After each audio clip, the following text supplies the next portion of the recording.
All right, let's dive into a really powerful C# design pattern that can seriously, and I mean seriously, speed up your applications.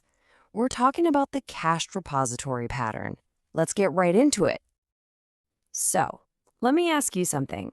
Does your application ever feel just a little bit slow? Like it's stuck doing the same thing over and over, maybe fetching the exact same data from the database again and again. Yeah, it's a super common performance killer, and today we're going to fix it. Think about it like this. Your database, it's a massive library. And every single time your app needs some data, it has to run all the way to that library, find the right shelf, grab the book, and run all the way back. It works, sure, but man, is it slow. Especially if you need that same exact book a minute later. But what if you could just keep that book on your desk after the first trip? Well, that's exactly what we're going to do with a pattern designed for pure speed. It's called the cached repository pattern, and honestly, it is a total game changer. So, what is this thing really? Well, it's a clever architectural pattern that takes the good old repository pattern and injects it with the superpower of caching. It basically creates a fast, local bookshelf of data that sits right between your application and the database. It stops all those unnecessary trips to the library. It's perfect for data that you read all the time, but, doesn't change every 5 seconds. Okay, this all sounds great in theory, but how do we actually build it? Let's walk through the blueprint step by step and see just how we can put this thing together from the ground up. Our plan of attack is pretty simple. It's just 3 steps. First, we're going to define a contract using an interface. Second, we'll build the actual worker that does the database talking. And finally, the magic step. We'll add a cached wrapper that gives our whole system a memory. So, step 1, the contract. Every good system needs a clear set of rules. We're going to define exactly what our data repositories need to be able to do, and we'll do that using an interface called iDataRepository. And look how clean this is. It lays out 5 basic operations. You probably know them as CRUD operations for create, read, update, and delete. The beauty of this is that any repository we build from now on, whether it's our fast cached one or the slow database one, has to follow these rules. That consistency is just key.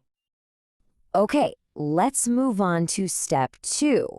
Now we need our librarian, the class that actually does the heavy lifting and makes the trip to the database. This is our standard no-frills data repository.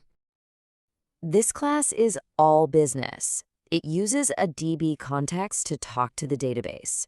When you call a method like getAll, it goes straight to the database to get the data. When you change something, it calls savechanges to make it permanent. This is our direct, unfiltered connection to the source of truth. And now for the best part. Step 3, let's add the brains to this operation. We're going to create the cached data repository. This thing will act as a clever wrapper around our first repository, giving our system an amazing memory. This is where all the performance magic really happens. So let's just visualize how this works, okay? We start with our data repository, that hard worker we just built. Its one and only job is to talk to the database. Simple. Then we take that original repository and we literally wrap it inside our new cached data repository. For those who know their design patterns, yep, this is a classic decorator pattern. We're adding new functionality by putting the old object inside a new special wrapper. This outer layer is now going to catch all the data requests before they ever get to the database. And boom, the entire flow of data has changed. Your application isn't talking to the slow database worker anymore. No, it talks to the super fast cache wrapper first. The wrapper checks its little local bookshelf, and only if the data isn't there does it even bother the librarian to go to the main library. So, how's it work under the hood? Well, it holds the data in a private field, _cache.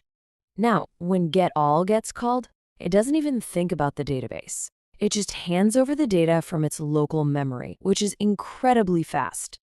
And when data does change, it updates the database and then immediately calls a refresh cache method.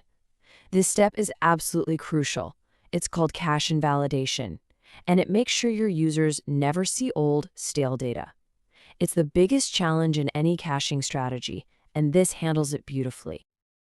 Okay, we've built all the pieces of the puzzle. Now, how do we actually plug this into our application to get that incredible speed boost? You are going to be shocked at how simple this is. Just look at this, before and after. On the left, the standard way. On the right, we just add one single extra line of code. We create our cache data repository and just pass the original one into it. That's it. With that tiny change, every call to getAll after the first one is now lightning fast. The rest of your code doesn't have to change one bit. We've seen the how, but let's wrap up with the why. What's the real-world payoff here? Why does this actually matter for you, for your application, and most importantly, for your users? The payoff is huge. Your application feels drastically more responsive. You slash the load on your database, which can save real money and prevent slowdowns. You're building a much more scalable architecture. Now, there is a trade-off, of course. This speed costs a bit of memory since you're holding that copy of the data. But for the right kind of data, that is a trade worth making every single time to give your users a faster, better experience. You know, to sum it all up, the source material really says it best. This pattern is a powerful technique for achieving significant improvements. We're not talking about a small tweak. This is a strategic move to build truly high-performance software. So I'll leave you with this question to think about. Take a look at your own projects. Where is that one place, that bit of data that's read all the time but rarely changes, where a simple cache just like this could unlock your application's true speed?